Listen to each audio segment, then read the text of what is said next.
When Rebecca asked me to do a midsummer sort of thing, she said, well, let's do gardening in the midsummer. And I thought, well, the only thing you can do in midsummer is pray for rain and beat back the weeds. So I said, let's do something else. Let's do some other item. And 2 years ago, I went to the Lavender Festival in Palisade, Colorado, and I was so enchanted by the whole festival, which I'll talk about a little bit more. And I started really using lavender in a lot of things. And it is really versatile. You can use it for sweets, savories, literally drinks. So, and you can get all sorts of culinary lavender, which is what you want to get if you're going to make anything. But shall we do this slide? There are about 4 different kinds of lavender, and they grow in temperate zones from 5 to 8, and our temperate zone is a 5. So they'll grow here, they'll grow in France, they'll grow in parts of Russia, Japan, but when you get to the really tropical areas, you're not going to find lavender. It's for temperate climates. It likes sort of shaly, rocky, sandy soil, which makes it perfect for Grand Junction and not so good for here, because my soil is real clay. And, oh, we have one. My soil is really clay here. So I think if you want to grow lavender here, it is better to do it in pots that you can control the environment that it grows in. So, like I said, there are 47 different kinds. The major kinds are Spanish, English, Portuguese, and Dutch. What we have here primarily is English because it grows very well here. Bigcoat and Munstead are the kinds that you usually find if you're going to go out and buy something. You will also see Spanish lavender here, which is a very funny looking little, it's got the lavender head on it, but it looks like it's got little white wings. And you can use it as in culinary sorts of applications or in cosmetic, but it will not grow outside here. It's a zone 9, so lower Mediterranean type of climate. And we do see some Portuguese here, and there is one in that they grow in Palisade and Grand Junction called Grosso, which is a very dark purple, and it is a Portuguese lavender. Oh, next slide. Next slide. Oh, there. So I've written this out a little bit. The dry, well, sandy soil, well-drained sandy soil. And the lighter the color of the lavender, the more delicate the taste, the darker, the stronger it might be. So we're going to talk mainly about culinary uses here. And when I first started using lavender, I started making lavender peach jam because actually we have great peaches from the Western Slope. And in Palisade, the fruit growers there are trying to diversify. So they're going for some lavender crops and other fruit crops. So any place that you see that there's a really good fruit crop in the sandy soil, you can probably find lavender there. So non-culinary uses like a steam facial or sachet or a home mist, which is really lovely. You use distilled water and vodka and lavender essential oil. I wouldn't use your really good vodka. I'd use some like rot gut vodka, but it works the same. It helps bond the oil to the distilled water, and it makes everything smell really nice. Okay, next soil, next one, please. Okay, all of these lavender pictures are from Palisade. And this would be, as you can see, a light lavender. This is what we really think of lavender looking like, sort of a lilac color. And this would either be Munstead or Hidecoat lavender, both English lavenders. Next one, please. So here's and you're going to think that it's like the light, and it is not. The area that is toward the back that's white is called alba, and it is a white lavender. And then there is a pink lavender called Miss Catherine, and lighter lavenders here, the Munstead and Hidecoat. So, and here we go. You can see way far in the back, it's a little bit darker. That would be Grosso. And you can see over to the left-hand side, you can see some fruit trees. So this farm happened to have cherries as well. And over far to the right there of the slide, you'll see cherry trees. They're real dark. There's Grosso, and then lighter as they come up. These lavender plants were probably 4 feet tall. Well, they certainly don't have to be 4 foot tall in your library, in your garden. You can grow them and keep them reasonable size if you like. I might suggest, I think most of us are on mute. If you're not on mute, it might be helpful at this point to put on mute. And then, and if you have a question, we'll be taking questions throughout. So just let just butt right in if you have a question. That would be fine. And here we have another one. And in the back, you can see the book cliffs there. Again, you have pink, white, lavender, and a dark blue. And they can harvest about twice a year for lavender. And they will have dried lavender buds. They will have lavender oil. And they'll have a product called hydrosol, which is sort of the steam from it. And when you go, you can see that it looks like the old time still that you might see in a movie, you know, with a moonshiner. That's the exact kind of still that they use to get the oil and the hydrosol out. Now, let me tell you a little bit about the Lavender Festival. It's always the last weekend in June. Of course, they didn't have it this year, unfortunately. And they have tours of 3 or 4 lavender farms and the opportunity to, of course, do buy. They have all sorts of, lavender vinegars and oils and salts and all sorts of things. But you can also see where they grow it, the different kinds they grow, and how they make different products. It's a wonderful 2-day event, and then the tour is 1 day, and you're taken around by motor coach and everything, so it's very easy to go to. And the second day is a festival in the Palisade Commons area, the common, and they have all sorts of different booths with people that sell all sorts of lavender products. So it's really fun to go to if you're ever hankering for a little road trip that's short and fun. That's a good one to go to. Today, I concentrated on a couple recipes, and it's from a book called Spike It with Lavender, which you can order from the Western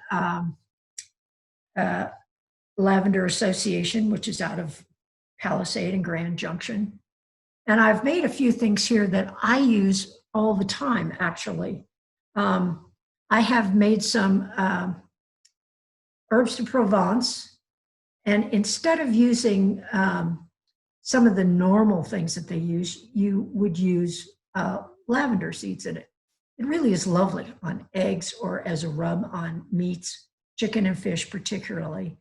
And you could buy the herbs de Provence at the store and then grind up the lavender buds and put that in there instead of going for the whole thing that's on the list here where you have to get the thyme and the oregano and the basil. You could just buy it in the store and then add the lavender to it. I have in here, I have lavender honey. And I was first exposed to lavender honey when I went to England, and they had imported some lavender honey from France. And so I bought it and brought it home, and I've been trying to replicate it ever since. But it's from the lavender fields in France, and it's very easy to do. You just simply put the lavender buds in your honey and put it in a sealed jar, turning it over like every 2 or 3 days for a couple weeks, and then drain off the buds. And you will have infused your lavender. And it is lovely when you have hot tea in the morning and you have your tea and then you have the lavender smell too. It's great. It really is lovely. I have used lavender sugar, and actually I made, too bad you're not here, I made some lavender shortbread and I used the lavender sugar here. How can we show you? Where is it? There it is. Hey, okay. So it's a lavender shortbread, which how can you go wrong? It's really just butter, sugar, and flour. I mean, really. Only a cardiologist thinks this is bad. And in it, you put lavender buds, and then on the top, you put lavender sugar. So Rebecca's going to taste this now. And again, I'm sorry you can't taste this.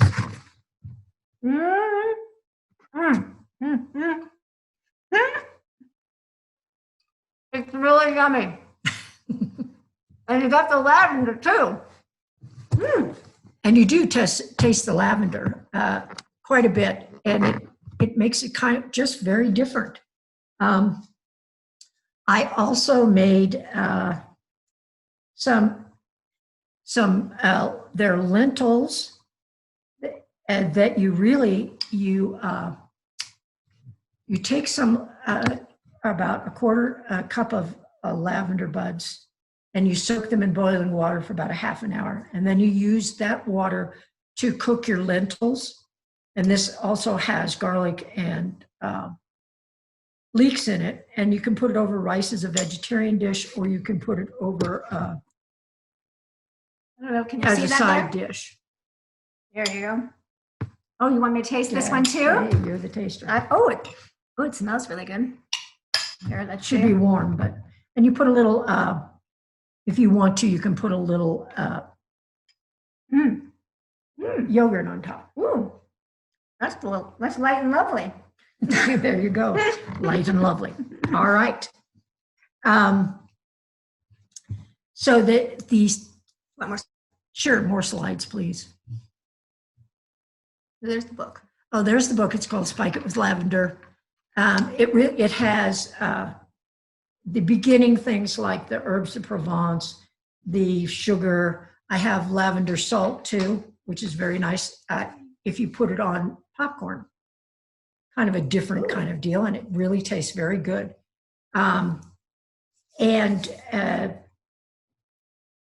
Let's see what else. Oh, so they have edibles, they have drinks, they have some cosmetics, and Let's see, how long? We have one question. okay. The lavender buds are like any other herb you might have, about 6 months if you have them in an airtight container. That you might go a little bit longer, but you know that if you do oregano or basil, after about 6 to 9 months, you're starting to lose the potency, and you'll lose the potency for that too. Easy to dry. Lavender, just cut off the stem and just lay it on a paper towel. I happen to have a dryer, but I only use that for vegetables and fruits because any kind of herb like this just dries out faster now that it's so hot, but it just dries out very quickly. So, and then just take all the buds off of the stem and put them in an airtight jar, and it'll keep for a long time. Now, I happen to use a mortar and pestle to grind mine up, but if you have a coffee grinder, something small like that works marvelously too, because really everything that you're not steeping, you're going to have to grind up a little bit to use it. So I have made a lavender lemonade, and I've used the recipe that I've given you here. We could turn the slide. Next slide. This is the watermelon cucumber lavender cooler, which we are drinking now. And it's really easy, really easy. And I have to tell you, I've done some taste testing for all of you, just so that you don't have to go through the rigors of it. And the original recipe calls for rum in the lavender honey lemonade. I'm not a big rum fan, so I did extensive research, and I found that cucumber vodka and regular vodka work wonderfully. So you don't have to thank me now, but so there you go. You can drink it just, with your grandchildren just this way. Which is what we're doing. Which is what we're doing, yes, alas. So the next slide, please. Okay, and this is the lemonade. This is an old-fashioned way of making lemonade out of the cookbook, from making it from lemons and everything. I have taken just canned lemonade, just, the frozen can, and made the lemonade. And instead of putting 4 cans of water in, I put 3 cans of water, and then I put a can, or basically a cup, of lavender, infused lavender water, basically. And it gives it a lovely lavender taste. And it's quite different for, instead of just a regular lemonade or limeade.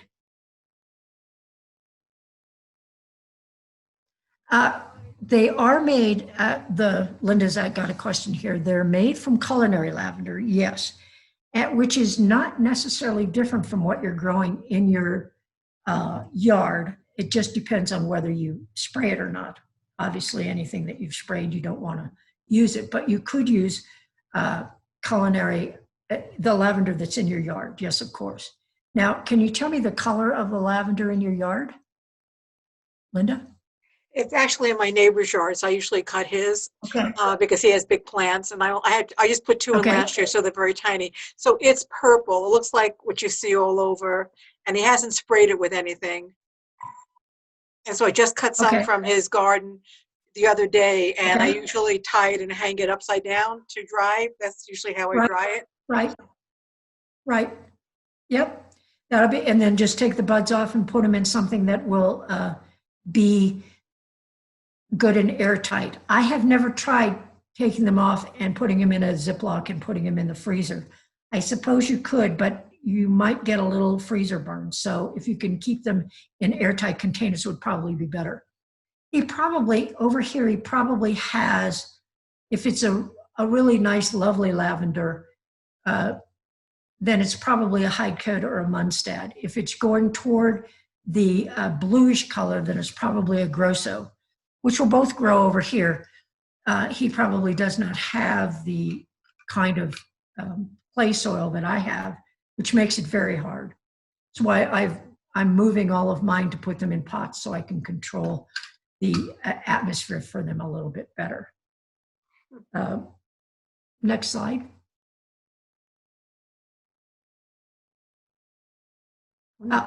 So we have moved on from lavender, and we went to pictures of my yard, which we can certainly do, but I thought I would see if anybody has any other questions about lavender or its uses, or the festival, any of those things.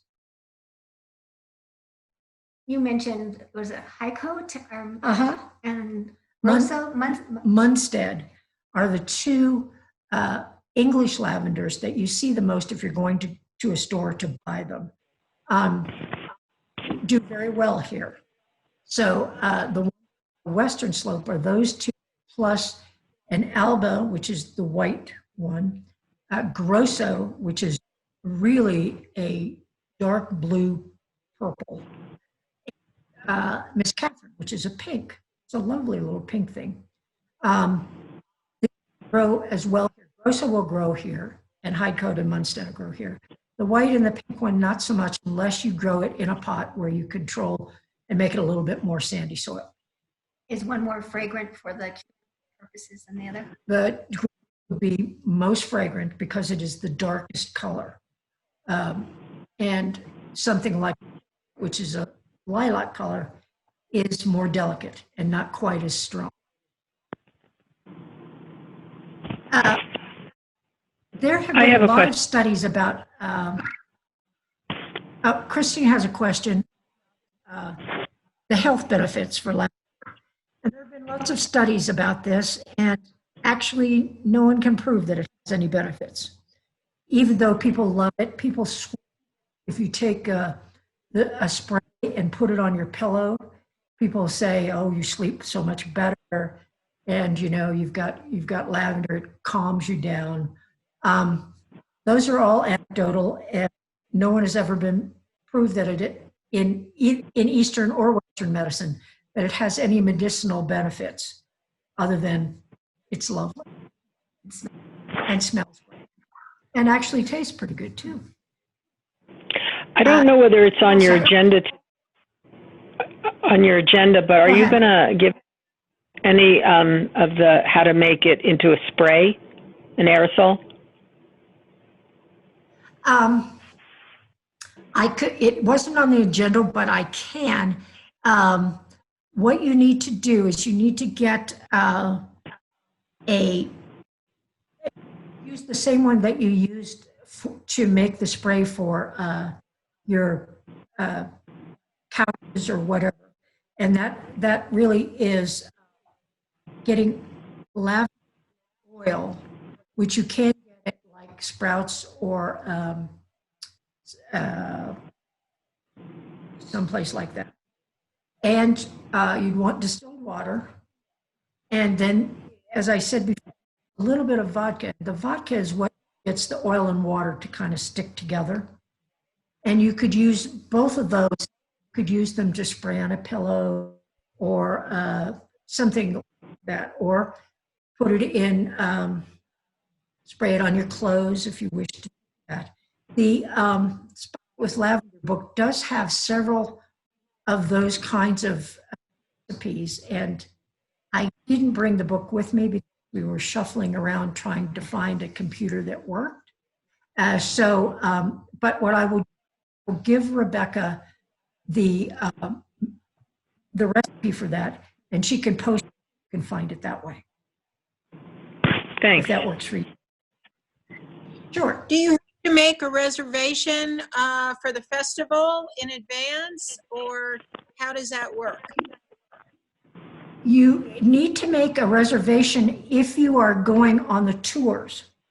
And the tours are a big bus, and they go to 3 or 4 different spots, and they give you lunch. And when I went, I think it was about $120, and it was really for about 6 hours.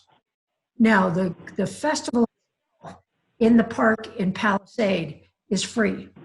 So you can go there, eat anything you want, and all the different products. You can get the list of where the tour bus is going on your own if you like. Really just this one day that tours of all of these different places because they're working farms. They're only going to do one day, but you can either do the tour or you can do your own self-guided tour. I found the tour to be very interesting because the docent had a lot of anecdotes about what was going on, why they grow things, all of that, different recipes.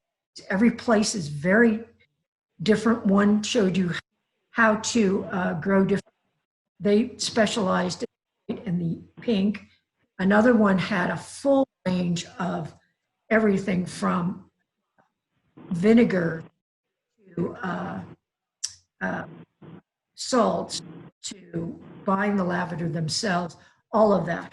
Now, in the resources here, I have also listed a thing called Olive Nation, which is where I found my culinary lavender.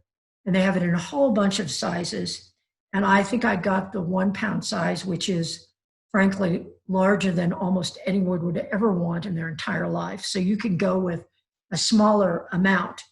And they'll send you the culinary lavender. It's well dried, got a great fragrance. Their shipping is great. Their timing is great. So I would recommend them if you want to order. These other places like Sage and Sprouts, which is in Grand Junction, will also ship lavender to you too. A little bit more expensive, but it's a good spot for that. And we can certainly put those titles that you just gave us in the chat, and we can also at the end, you can let us know, all of you, if you would like those and all that information, we can get that to you as well. Sure. I was going to ask, do you have to make hotel reservations? Is it a very popular place? It's when we went, it was probably, well, it's the end of June, so it's starting to be popular in Grand Junction. And so, yes, you would need to make hotel reservations. But if you go on the website and sign up for the Lavender Festival, they do have rooms at a hotel there that I believe are discounted for people who go on the tour. I happened to stay in my trailer in Cedar Ridge and drove back down. So I don't have an experience with that, but I believe it's on their website, or will be next year, because it was canceled this year. Any other questions? Lavender, everything lavender. Everything lavender. Really, it's very easy to use, and it's really something that a lot of people don't think about. They only think of it as, a hand cream or maybe a room spray or something like that. And in food, people really don't think about it, but it is really a lovely addendum to whatever you might cook. I've had 2 lavender plants in my 25 years of living where I'm living. And one lasted maybe 10 years or more, I don't know. And then it died. And then the other one I bought maybe about 4 or 5 years ago.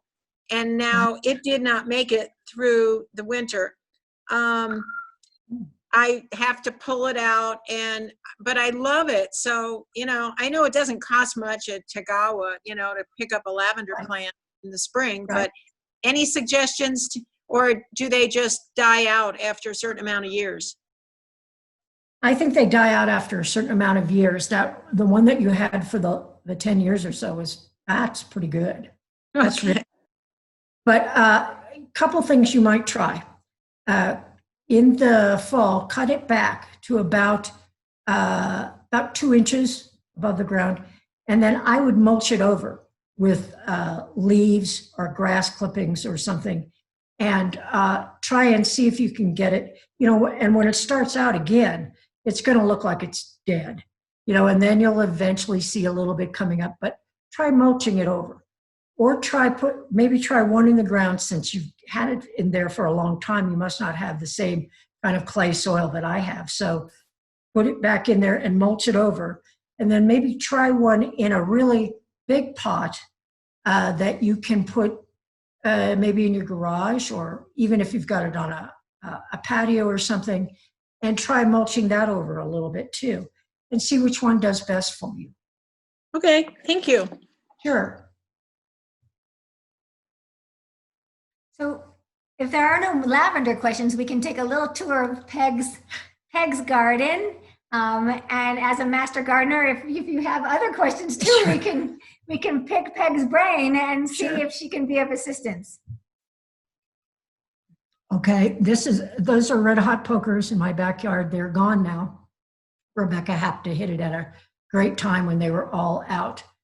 And they are lovely. If you have something, this particular part of my garden happens to be sort of reds and oranges and yellows. So they fit right into that sort of color scheme. Next slide.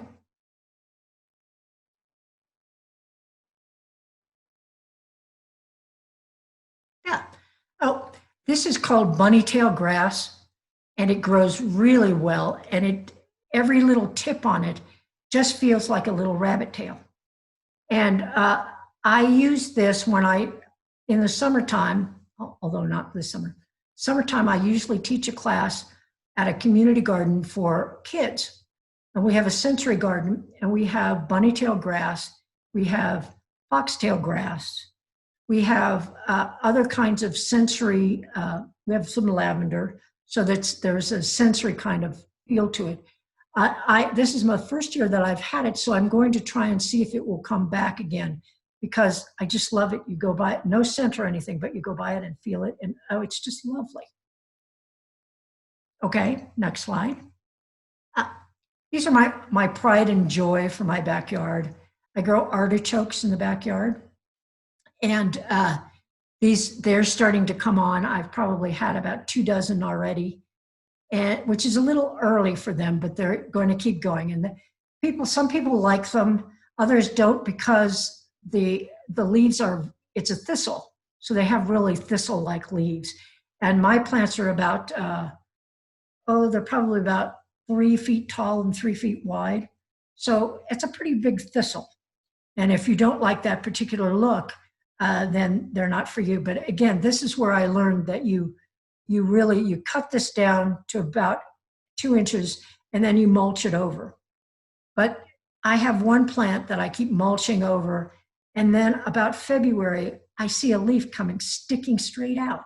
I'm going, you can't be out here. So I shove it back in and put more stuff on it. And again, it comes out, and I'm like going, okay, this is going to teach you a lesson. So of course it gets frostbite, but it does seem to respond to being mulched over, and then comes back every year. I've had them for about 5 years. I have 3 plants, and I have enough so that I have enough artichokes, and I can have pickled artichoke carts, and my friends can have artichokes. And I can say I have eaten her artichokes too, and they're delicious. And next slide. Let's see. Oh, that was the lavender. Is that lavender? No, that's not lavender. I think you took that someplace else. I think that's in Rebecca's backyard. So, yeah, okay. So it's lavender in Rebecca's yard. Yeah. Great for that. And that would be like a hide coat or a Munstead, because it's such a light purple and lovely. And Rebecca's now going to dry it and, make all sorts of lavender things. Right, Rebecca? I will. Okay, next slide. Oh, and the Shasta daisies. When I got these daisies, they said giant Shasta daisies, which I thought meant giant flowers. No, what it means is they're about 4 feet tall. And they're huge, tall things that go way up. Well, they're even more. They're about 5 feet tall, and with regular size flowers. But they make a lovely border, and it just makes it kind of fun when you see daisies. Okay, next slide. Do we have any more? Oh, there's your plum tree. Oh, and Rebecca had to take a picture of my plum tree, which has done very well. I got it from Stark Brothers as a bare root plant, will be 7 years ago. And for 4 years, I have had tons of plums, tons. So I'm very, very pleased with it. It was a good purchase on my part. And the type of plum. And it is a Stanley prune plum. So it's a good eating plum, but it matures later than some other plums. But I use it to make an Asian plum sauce. And for some reason, I made fruit cocktail last year because I had a whole bunch of stuff left over, and I made fruit cocktail. I cannot tell you how my grandson eats fruit cocktail. You'd think I had invented it, and it was like something from my childhood. And I used the plums in the fruit cocktail too. Who knew? Loved it. Okay, do we have any more? Next slide. Oh, and this is a kind of mint. It's a Nepeta Walker's mint, and it's a lovely ground cover. And like a mint, it does go everywhere, but I planted it mainly because of the bees. It is a great attractor for bees, and it gets them in the yard, and they pollinate everything just wonderfully.